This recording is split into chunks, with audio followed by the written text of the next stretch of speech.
Halo, selamat datang lagi di pembahasan kita. Kali ini kita mau dalami materi yang udah Anda bagi nih, soal gaya angkat aerodinamis. Intinya sih, gimana caranya benda seberat pesawat itu bisa terbang gitu aja di udara ya? Kita mau bongkar rahasianya. Jadi misinya, kita cari tahu dari mana gaya dorong ke atas itu datang, yang bisa ngalahin gravitasi. Siap ya buat ngertiin sainsnya? Dan mungkin ngeruntuhin mitos-mitos umum soal terbang? Sip banget. Sumbernya ini emang agak teknis, tapi seru kok. Kita bakal lihat konsep dasar gaya angkat, terus gimana sayap biasa itu, menghasilkannya, faktor apa aja yang ngaruh, bahkan cara-cara lain yang mungkin agak aneh buat bikin pesawat terbang. Tujuannya biar Anda dapat gambaran yang pas, yang akurat gitu. Oke, mari kita mulai bedah. Pertama-tama, apa sih gaya angkat atau lift itu? Paling gampangnya nih, biar pesawat bisa terbang lurus, datar gitu, dia kan butuh gaya ke atas buat ngimbangin beratnya, ya kan? Iya, betul. Itu namanya weight. Jadi kayak tarik tambang vertikal lah. Angkat lawan, berat. Sama dua lagi, dorong, thrust, lawan hambat, drag. 4 gaya utama. Nah, tapi gini, ada yang perlu dicatat nih. Arah gaya angkat itu nggak selalu lurus plek ke atas. Secara definisi, gaya angkat itu tegak lurus sama arah angin yang datang, sama aliran udara relatifnya, dan juga tegak lurus sama sumbu sayap. Oh gitu? Jadi ya kalau pesawatnya lagi miring pas belok atau lagi nanjak, arah gaya angkatnya ya ikut miring juga, nggak selalu ke langit. Oke, kebayang. Nah, sekarang coba kita lihat bagian-bagian utama pesawat biasa deh. Yang jelas, ada sayap atau wings. Tugas utamanya ya itu tadi, bikin gaya angkat. Iya. Terus, ada badan pesawat, fuselage, buat bawa muatan. Mesin, engines, buat dorongan maju. Di belakang itu ada sayap kecil horizontal, tailplane ya namanya, buat jaga stabilitas angguk, biar hidungnya nggak naik turun sendiri. Betul, buat pitch. Sama ada sirip tegak, fin, dan kemudinya, rudder. Itu buat stabilitas arah kiri-kanan, namanya yaw. Desain klasik ini ya. Iya, desain klasik ini kan hasil evolusi.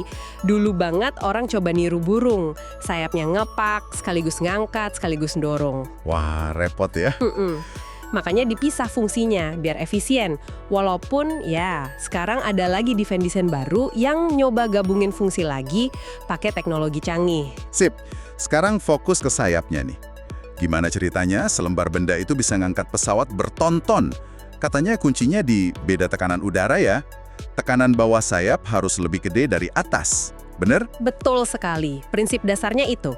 Sumbernya juga bilang, bentuk rata atau simetris pun bisa bikin gaya angkat, asal dimiringin pas kena angin. Nah ini nih, di sini sering ada penjelasan yang populer, tapi kurang pas sebenarnya. Yang sering didengar kan permukaan atas sayap lebih melengkung, jadi udara di atas jalannya lebih jauh. Biar nyampe bareng sama yang di bawah, dia harus lebih ngebut. Iya, sering dengar itu. Terus katanya kalau ngebut tekanannya rendah pakai prinsip Bernoulli. Masuk akal sih kedengarannya, tapi penjelasan jarak tempuh sama ini terlalu simpel dan gak bisa jelasin semuanya. Loh, jadi bukan cuma soal jarak doang? Malah katanya bentuk apa aja, sebongkah bata gitu, bisa bikin gaya angkat kalau dimiringin dan kencang. Secara teori iya, tapi ya bayangin aja hambatannya segede apa, boros banget energinya. Iya juga ya. Makanya sayap pesawat itu bentuknya khusus, namanya aerofoil. Didesain biar efisien, biar dapat beda tekanan maksimal, tapi hambatannya minimal.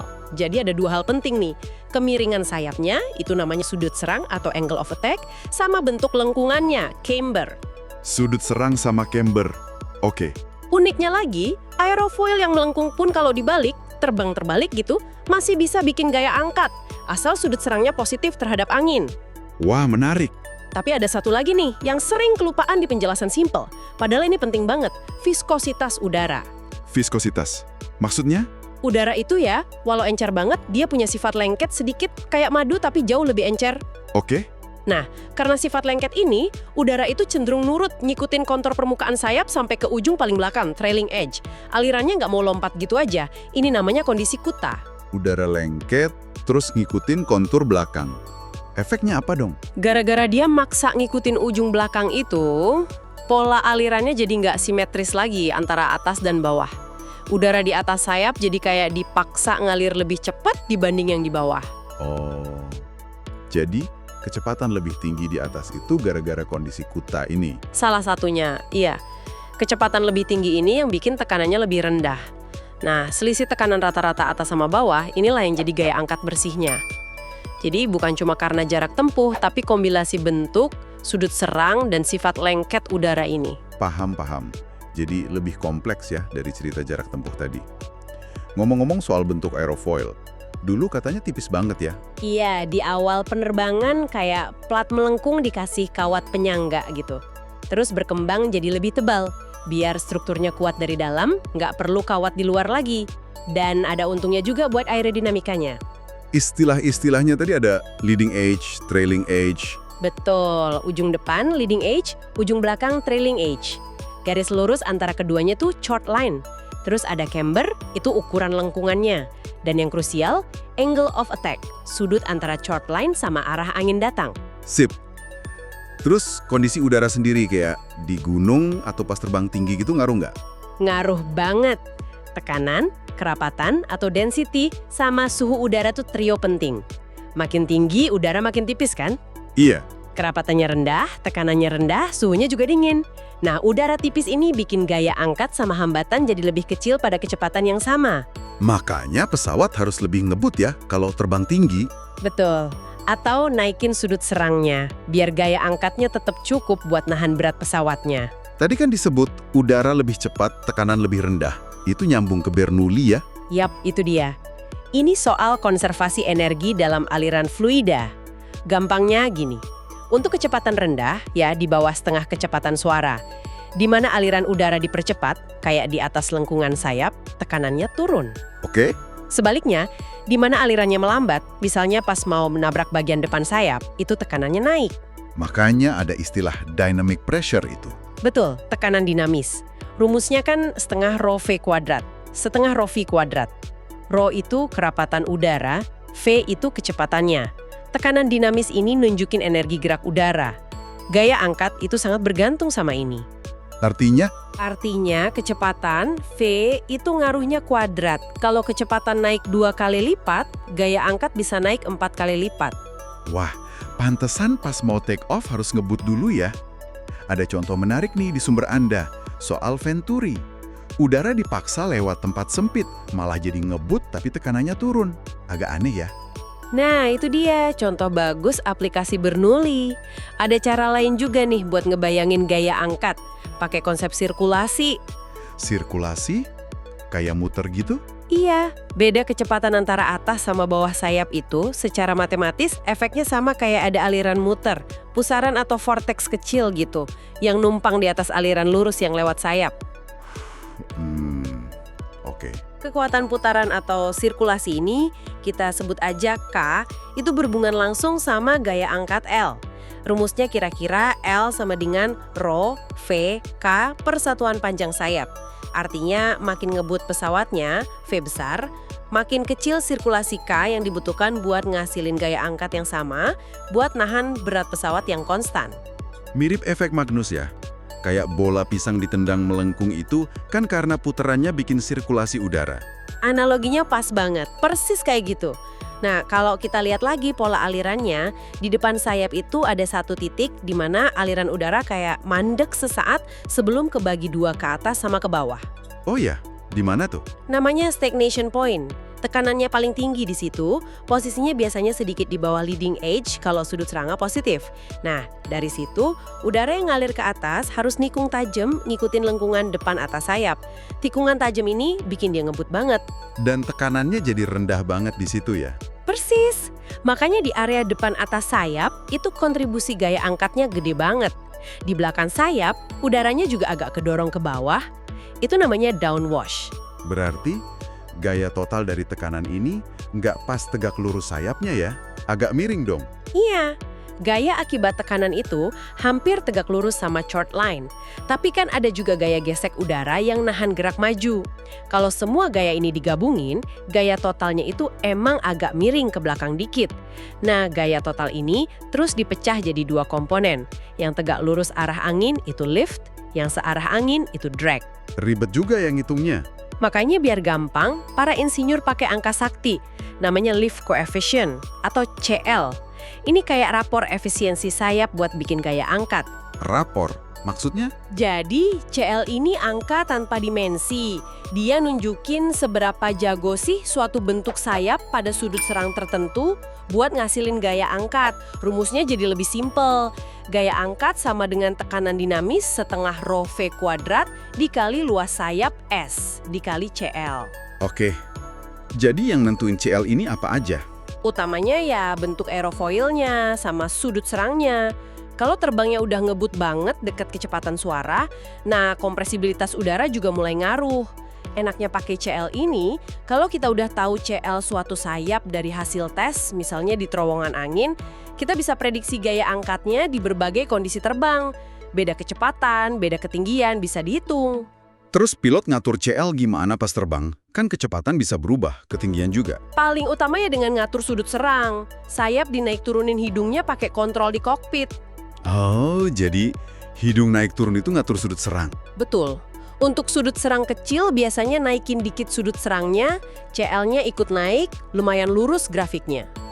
Sayap yang melengkung, cambered, itu biasanya CL-nya udah positif dari awal, walau sudut serang 0, dan bisa ngasih CL maksimum lebih tinggi daripada sayap simetris. Jadi pas mau mendarat atau lepas landas kan pelan tuh. Nah, iya, pas pelan, kecepatan rendah, butuh CL tinggi biar gaya angkat cukup. Makanya pilot naikin hidung pesawat, gedein sudut serang. Terus pas udah di atas terbang jelajah kenceng? Pas cruise kencang, V-nya udah tinggi, jadi CL yang dibutuhin nggak perlu gede-gede amat. Sudut serangnya diturunin biar lebih efisien, hambatannya lebih kecil. Oh, pantesan. Pesawat kalau terbang jelajah kelihatannya lurus aja ya. Kayak hidung Concorde yang bisa nunduk pas mendarat itu. Itu karena dia butuh sudut serang tinggi banget pas pelan. Sayap sama slats di depan. Itu bisa dikeluarin buat nambahin camber dan luas sayap sementara. Jadi CL maksimumnya bisa naik drastis. Berguna banget pas lepas landas atau mendarat. Sip. Tadi kan dibilang CL naik sama sudut serang. Tapi ada batasnya. Kalau sudut serangnya kegedean, lewat batas, apa yang terjadi? Nah, itu namanya stall. Atau kehilangan gaya angkat. Stall. Iya, kalau sudut serangnya udah lewat batas kritis, biasanya sekitar 15 derajat buat sayap biasa, aliran udara di atas sayap udah nggak kuat nempel lagi ngikutin kontur. Dia lepas, jadi turbulen, kacau balau di belakang sayap. Akibatnya? Akibatnya CL langsung anjlok drastis, gaya angkatnya hilang, terus hambatannya naik tajam. Pesawat bisa jatuh kalau nggak segera diatasi. Wah, serem juga ya kedengarannya. Selalu bahaya. Bisa bahaya banget, apalagi kalau kejadiannya tiba-tiba pas terbang rendah. Tapi karakteristik stallnya beda-beda, tergantung desain sayap. Ada yang ngasih peringatan dulu, pesawatnya getar-getar. Cara pulihnya gimana? Turunin sudut serang, turunin hidung pesawat, biar aliran udaranya nempel lagi ke sayap. Uniknya, stall ini kadang malah sengaja dipakai buat manuver aerobatik loh. Ada-ada aja. Seru juga ya ternyata aerodinamika ini. Nah, kita udah bahas panjang lebar nih soal sayap konvensional. Tapi ada cara lain nggak sih buat bikin sesuatu terbang? Sumber Anda nyebut beberapa metode lain nih. Ada dong, ini bagian yang nggak kalah seru. Cara-cara lain buat ngangkat beban ke udara. Pertama, ada yang namanya vortex lift. Gaya angkat dari pusaran udara. Ini andalannya sayap delta yang ramping, kayak di Concorde atau pesawat tempur modern. Vortex lift? Gimana tuh? Jadi pas sudut serangnya tinggi banget, aliran udara emang lepas dari pinggir depan sayap, leading edge yang biasanya tajam. Tapi bukannya jadi stall kacau, dia malah ngebentuk dua pusaran kembar yang stabil dan kuat banget di atas permukaan sayap. Pusaran di atas sayap? Iya, inti pusaran ini tekanannya rendah banget, jauh lebih rendah dari yang bisa dicapai aliran udara biasa yang nempel.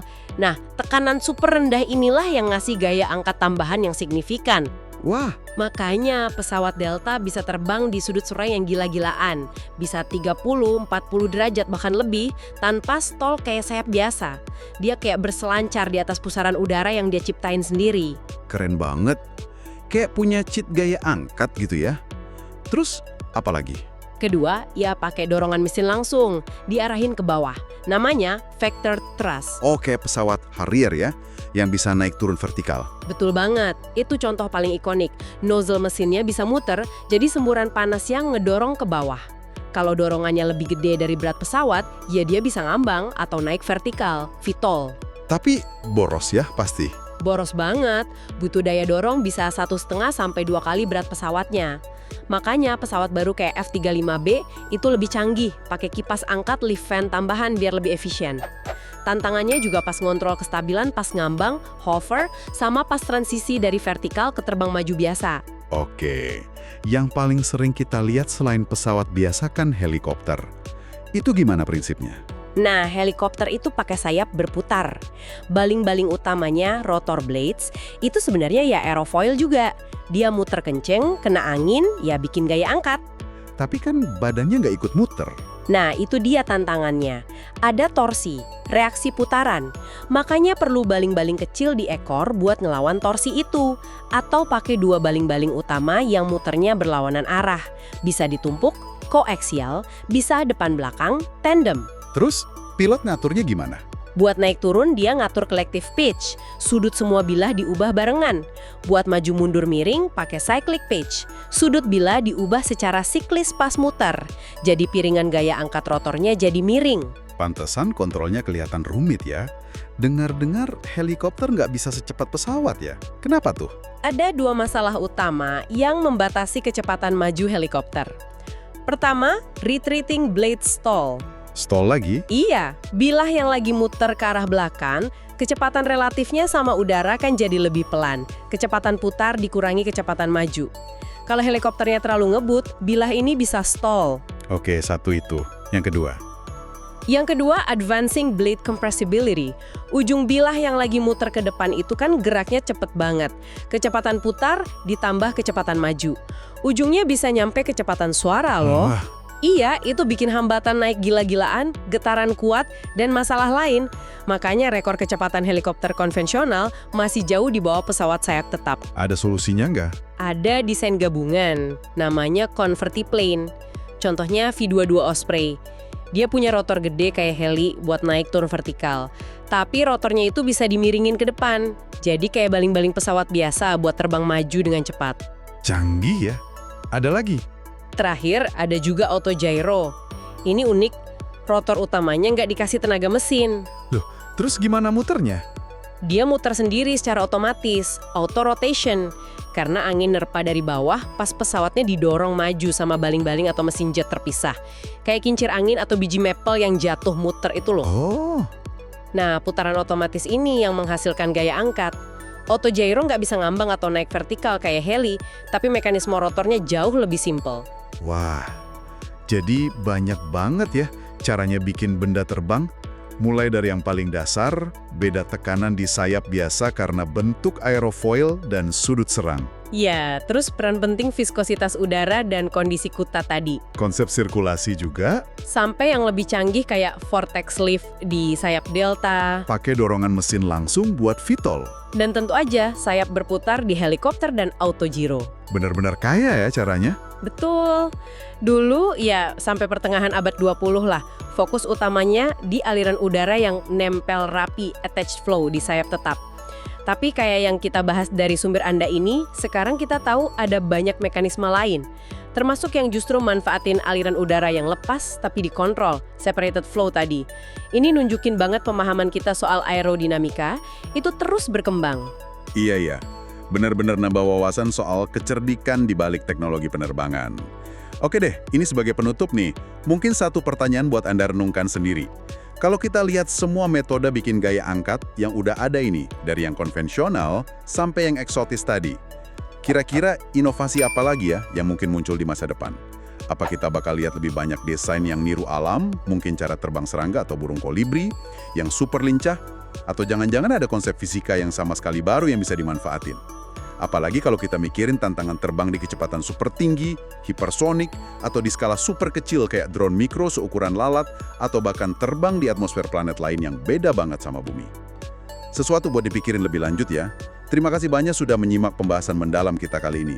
Sampai ketemu lagi di eksplorasi berikutnya.